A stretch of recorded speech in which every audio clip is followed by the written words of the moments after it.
আমাদের মুক্তির সংগ্রাম, আমাদের সংগ্রাম স্বাধীনতা। জয় বাংলা।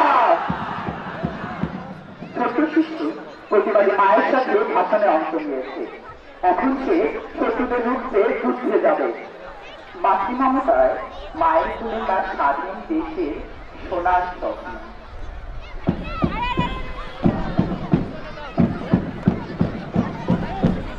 স্বাধীনতার ভাষণের পর 1994 রুখে দাঁড়ানোর জন্য 1971 সালের 26 মার্চ প্রথম করে জাতির স্বাধীনতার ঘোষণা করে। এই ঘোষণার মধ্য দিয়ে আপমান জনগণ যুদ্ধে ঝাঁপিয়ে পড়ে। শুরু হয় সেই মহান মুক্তিযুদ্ধ।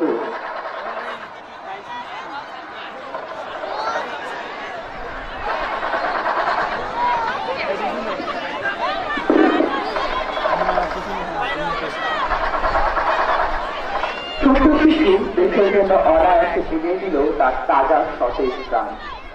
সন্তান হারা মা তাই জন্য এখন আরো প্রতিবাদী।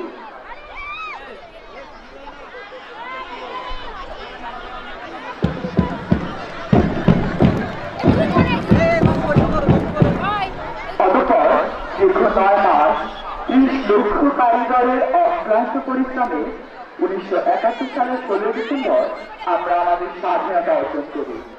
এদিন ঢাকা রেসকোর্স ময়দানে যৌথবাহিনীর পক্ষে জেনারেল জগৎজিৎ সিং অরোয়ালকে পাকিস্তানের হানাদার বাহিনীর প্রধান জেনারেল নিয়াজির আত্মসমর্পণের মাধ্যমে বিশ্বের থেকে প্রতিষ্ঠিত হয় স্বাধীন ও সার্বভৌম রাষ্ট্র বাংলাদেশ।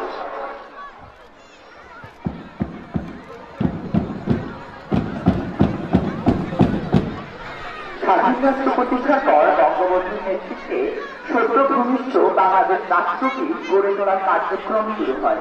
কিন্তু কুচক্রী মহল ষড়যন্ত্র করে 1975 সালের 15ই আগস্ট জাতির জনক বাংলার মহান নেতা বঙ্গবন্ধু শেখ মুজিবুর রহমানকে সপরিবারে হত্যা করে।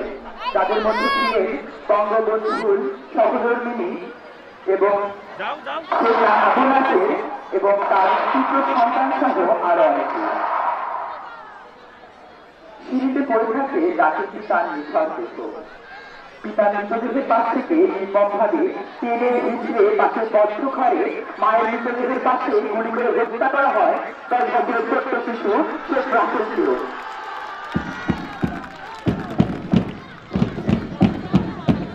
হায়না দলেরা সোনার বাংলা করার স্বপ্নকে যেন রুখে দাঁড়ায়।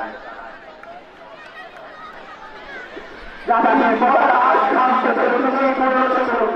জাতির ছায়া করায় করোনা মহামারী করার সঙ্গে সকল ক্ষেত্রে সারা দেশে স্বাধীনতার নজরদারি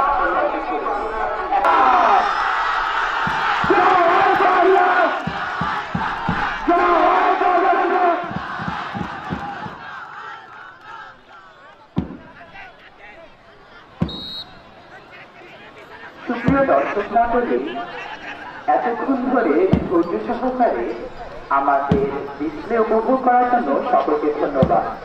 এবং সম্পূর্ণ পরিবেশনায় ছিলাম আমি জুমাহির নজরুল, প্রণালী মোহাম্মদ ইসলাম।